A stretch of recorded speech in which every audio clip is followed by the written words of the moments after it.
Pekalongan merupakan salah satu wilayah di pesisir utara Pulau Jawa yang memiliki identitas kuat. Dari Semarang, itu hanya berjarak sekitar 1,5 jam. Identitas itu tak lepas dari sejarah panjang Pekalongan, yang pada masa lalu bahkan wilayahnya mencakup kabupaten-kabupaten yang ada di sekitarnya. Sebutan kota batik yang disematkan pada kota Pekalongan begitu akrab di telinga masyarakat Nusantara.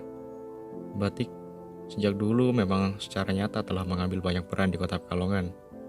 Itu tampak dari banyaknya pusat produksi batik dan juga toko kerajinan batik. Bahkan ya, terdapat pula pusat batik internasional. Letaknya itu di Jalan Ahmad Yani Wiradesa. Bagian dalamnya kurang lebih seperti ini. Tempat ini sudah mulai beroperasi sejak tahun 2012. Ini bukan pas peresmian ya, tapi pas SBY berkunjung tahun 2014. Sudah sekitar 10 bulan, produk-produk batik mendapat teman baru nih. Ya, dia namanya tie-dye, produk tie-dye. Atau yang dalam bahasa Jawa disebut jumputan. Tren ini bukan hanya menjadi tren di banyak daerah, tapi juga berbagai genre pakaian. Kenali nih, namanya Miladi. Dia merupakan salah satu yang serius bergelut dan berinovasi soal jemputan di Pekalongan. Tapi dia nggak melulu bikin itu dari lipatan sama ikatan doang, kadang juga dilukis langsung. Pengaplikasian teknik jemputan ini sudah ia lakukan sejak tahun 2015. Ketika itu, dia berpikiran bahwa semestinya jemputan bisa lebih dari sekedar motif spiral. Dari situ dirinya mulai mengeksplorasi teknik ini, dan shibori merupakan salah satu jenis jemputan yang menginspirasi dirinya. Shibori terlebih dahulu hadir di Jepang. Corak-corak rumit yang dihasilkan berakar dari lipatan dan ikatannya yang rumit.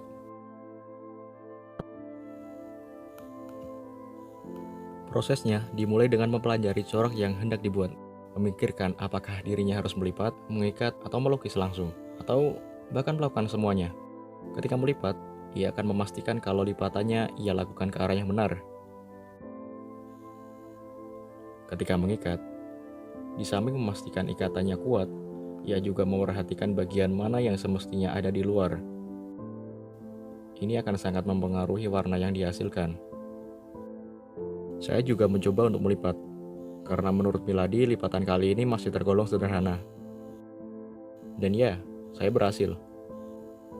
Setelah menyiapkan kain yang akan diwarnai, ia menyiapkan resep warna yang akan digunakan. Sendok takar mini yang ia gunakan ini merupakan buatan sendiri. Ini sangat berguna untuk membuat sampel warna, dan ini belum ada di toko. Selanjutnya, pewarna dia larutkan dalam air. Jangan lupa, diaduk sampai benar-benar larut.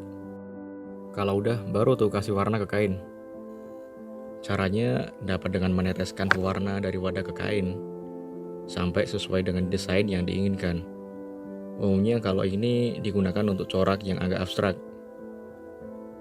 Kalau untuk keseluruhan kain, dirinya memanfaatkan pipa. Sedangkan untuk sebagian dari kain yang telah diikat, ya tinggal dicelup aja di wadah. Proses selanjutnya, kain didiemin, dikurung, dalam wadah tertutup. Soalnya kalau kena sinar matahari langsung bisa repot.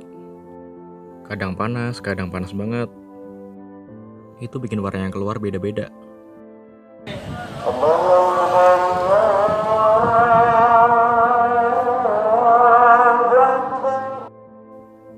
Sekarang sudah memasuki tahap akhir. Kain yang sebelumnya disimpan, dikeluarin. Semua karet dilepas, kalau ada. Setelah itu, baru masuk proses bilas. Ini penting, karena warna yang sebenarnya akan muncul setelah ini. Sambil kebilas, dia cerita kalau dia masih menyayangkan satu hal, soal pewarna alami. Dia pengen ngembangin itu, tapi harus ditunda dulu, karena ada tuntutan tren yang harus dipenuhi. Setelah pembilasan selesai, bisa dijemur.